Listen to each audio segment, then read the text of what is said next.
Virus dengue merupakan salah satu anggota genus Flavivirus yang berasal dari famili Flaviviridae yang merupakan salah satu patogen yang ditularkan melalui nyamuk dan paling cepat menyebar di daerah tropis. Struktur dari virus dengue itu sendiri terdapat 4 bagian: viral genom, nukleokapsid, protein E dan M, serta viral envelope.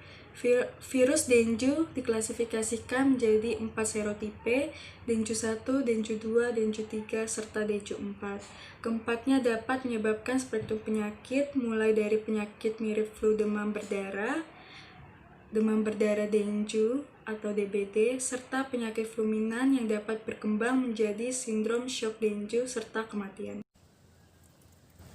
Virus dengue stabil pada pH 7-9 dan suhu rendah.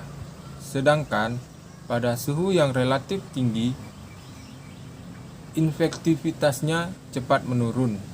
Sifat virus dengue yang lain adalah sangat peka terhadap beberapa zat kimia seperti sodium dioksikolat, ether, dan kloroform. Serotip DEN2 dan DEN3 adalah penyebab wabah demam berdarah di Asia Tenggara. Virus ini menyebabkan infeksi tahunan dengan angka kematian 5%. Di Indonesia, infeksi dengue telah dikenal sejak abad ke-18 dan baru pada tahun 1960-an. Dikenal dengan demam berdarah dengue atau dengue hemorrhagic fever. Infeksi salah satu serotip akan menimbulkan antibodi seumur hidup terhadap serotip yang lain. Seseorang yang tinggal di daerah epidermis dengue dapat terinfeksi 3 atau 4 serotip selama hidupnya.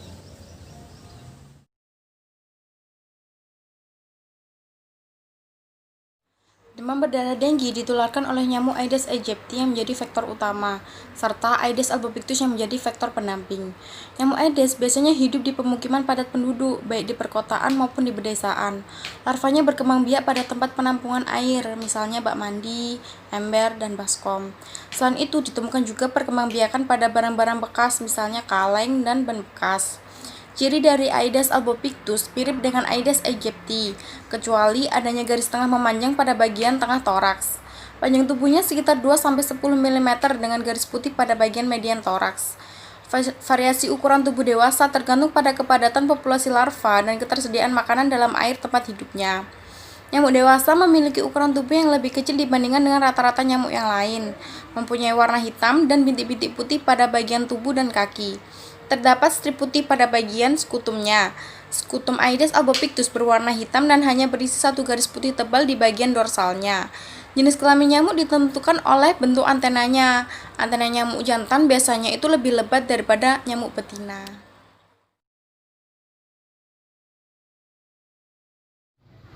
Untuk gejala-gejalanya sendiri, biasanya pasien mengeluh flu, sakit kepala, demam, mata nyeri, dan juga malgia atau rasa sakit pada otot. Selain itu, pasien juga mengeluh mual dan muntah dan juga munculnya ruam makulopapular pada kulit. Kemudian ada juga gejala lain seperti hemorragia, shock, bahkan manifestasi hemoragik.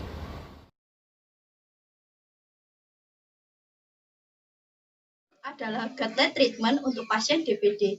Yang pertama, dorongan asupan oralit atau cairan yang mengandung elektrolit dan gula. Biasanya pasien DBD akan kehilangan banyak cairan karena demam dan muntah. Dan yang kedua, pemberian paracetamol untuk pasien yang apabila demamnya tinggi. Biasanya pemberian paracetamol ini melalui cairan infus atau intravena karena mungkin pasien mengalami kesusahan apabila meminumnya secara oral. Dan jangan lupa kompres pasien dengan handuk yang basah. Selanjutnya, apabila pasien dalam pengobatannya sudah diberikan cairan oral dan obat penurun demam seperti paracetamol, namun tidak memberikan perubahan klinis yang baik dan malah mengalami tanda-tanda seperti sakit perut yang hebat, muntah terus-menerus, anggota tubuh khususnya anggota gerak seperti tangan dan kaki, berkeringat dingin, tampak lesu dan gelisah, terjadi perdarahan yang ditandai dengan berubahnya warna tinja menjadi hitam atau muntah yang tampak seperti bubuk kopi, serta tidak buang air kecil lebih dari 4-6 jam, maka arahkan pasien untuk dibawa ke rumah sakit.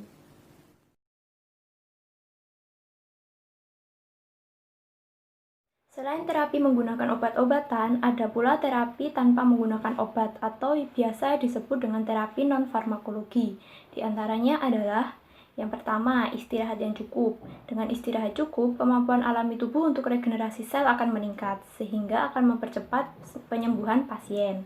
Yang kedua adalah dengan mengkonsumsi minuman kaya akan elektrolit, bisa dengan oralit, bisa dengan air putih, maupun minuman isotonis lainnya. Fungsinya adalah untuk mencegah dehidrasi pada pasien. Yang ketiga, pada fase awal DBD, bisa diberikan jus jambu biji merah ataupun rebusan daun ketela rambat. Kedua bahan ini secara turun-temurun telah dipercaya mampu meningkatkan trombosit darah. Baik, untuk selanjutnya yaitu dapat mengkonsumsi obat tradisional atau dengan buatan sendiri. Beberapa contoh obat tradisional yang dapat digunakan yaitu seperti temu kunci yang berfungsi untuk mengurangi nyeri maupun muntah. Kemudian ada kencur hitam yang dapat menginaktivasikan komponen virus. Kemudian ada pepaya yang dapat meningkatkan jumlah platelet sehingga dapat meminimalkan pendarahan. Berikut merupakan tes-tes yang dapat digunakan sebagai parameter uji bila Anda mengalami gejala demam berdarah. Yang pertama adalah tes darah lengkap. Pada tes darah lengkap, semua komponen darah akan dihitung kadarnya. Hasil akan dinyatakan positif bila yang pertama jumlah trombosit kurang dari sama dengan 100.000 per mikroliter, atau yang kedua bila nilai hematokrit meningkat lebih dari sama dengan 20% dari nilai normal, atau yang ketiga bila nilai hematokrit menurun lebih dari 20% sesudah pemberian terapi cairan. Untuk yang kedua, tes NS1. NS1 merupakan protein yang ada di dalam virus demam berdarah. Jadi saat infeksi, virus akan mengeluarkan protein tersebut ke dalam darah kita, sehingga jika positif demam berdarah, protein itu akan terbaca di dalam darah. Untuk tes NS1 ini paling efektif dilakukan pada masa awal terjadi infeksi. Jadi pada hari 0 sampai 7 sejak gejala awal muncul. Setelah itu tidak direkomendasikan lagi untuk melakukan. Selain dilakukan pemeriksaan darah lengkap dan tes protein NS1, juga dapat dilakukan tes serologi IgG dan IgM.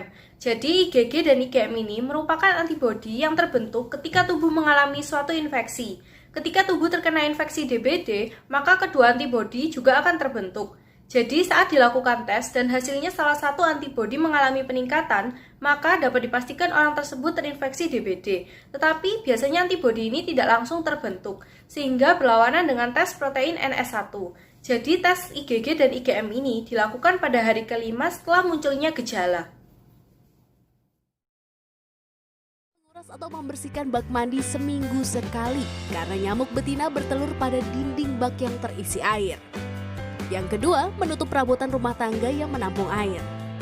Baskom berisi air, vas bunga, ember, atau wadah lain yang dapat menampung air berpotensi menjadi tempat nyamuk bersarang. Jadi, rajin-rajinlah membersihkan tempat-tempat itu setidaknya 2 kali seminggu. Yang ketiga, jangan menumpuk atau menggantung baju terlalu lama. Baju kotor yang menumpuk dapat menjadi tempat favorit untuk dihinggapi nyamuk. Gunakan lotion anti nyamuk. Tak hanya hendak saat berpergian saja, kita juga harus melindungi diri dari gigitan nyamuk ketika sedang tidur karena nyamuk demam berdarah aktif pada malam hari hingga menjelang subuh.